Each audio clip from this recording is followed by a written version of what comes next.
So this is why God sets us in families. That's why we get in discipleship groups, so that we can have Christ formed in us. And you're going through pains. You're not the first person. There's somebody who's older who's already been through pain, and they've walked through sickness. They've walked through death, where they don't lose their faith in God. They're continually strengthened in Him. They're strengthened in Him. And so you need somebody that will pray for you while you're in those tempting times. And this is why Jesus had to remind Peter. He says, Peter, he says, Satan has desired to have you that he might sift you as wheat. And whenever God snatches you out of the kingdom of darkness and translates you into the kingdom of His dear Son, you enter immediately into spiritual warfare. And that's why you got to feed yourself on another level, because He's trying to mess up everything that you've come through. And so God will rock your world to let you come to know Him on a total different level. Sometimes you thought you knew God, but you don't really know God until you've been through hell and high water. Until you've gone through breaking, until stuff that you never dreamed that would happen to you happens to you. And now it forces you to know God in a fresh new way. I don't know who I'm talking to in this place, but you can go through some things that will break you. It is plowing up everything foundational that you never saw this happening to you, but now it drives you to a point of closeness with God like you have never seen before. That this is a brokenness, but brokenness is for openness, and it's now that God is going to birth you on a brand new level. And the person that you come out is not going to be the same person that went in the storm. You're coming out now a better person, wiser person, a stronger person, an equipped person, a mature person. He has brought you through something.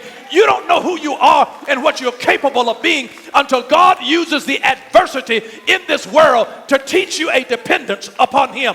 When He will strip away everything that gave you comfort and everything that gave you security and everything that gave you familiarity, God will say, I'm going to strip this away from your life, and I'm going to put you into a position till you get down to where the only thing that you have is me. And God is saying, you've got to get to a place where I am enough for you.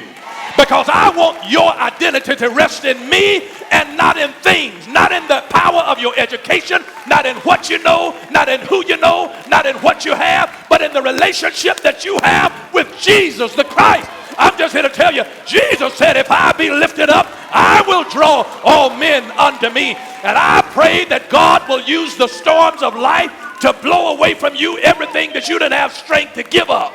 He has to blow some relationship and let people walk out of your life on you that just wouldn't do right and that were destroying you. And Jesus is saying, I'm enough for you. I'm enough for you. Maybe you can see me now instead of seeing her, instead of seeing him. Maybe now you'll see me in a brand new dimension. Maybe you'll come to know me. Maybe you'll get your faith out of just believing that this person is going to turn around and that everything is going to straighten up. But maybe God is saying, I want you to see me in a fresh and new way. Now Jesus is telling Peter, He says, Peter, I have prayed for you that your faith fail not. And when you are converted, strengthen the brother. He's saying, you're going through hell and high water. The devil is attacking you.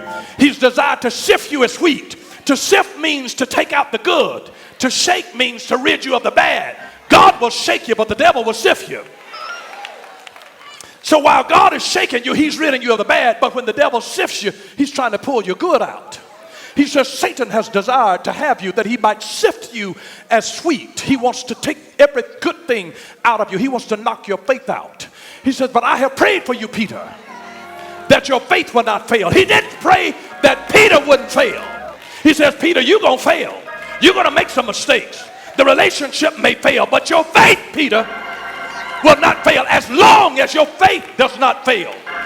He speaks in such a positive way. He says, and when you are converted, strengthened through the difficulty, through the adversity that you go through, he says, then convert the brethren. He's telling them not if, but when.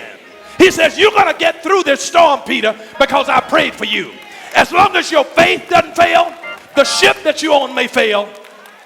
The storm will come, the wind will blow, the billows will come. But he says, listen, I'm with you, Peter. I'm with you, Peter.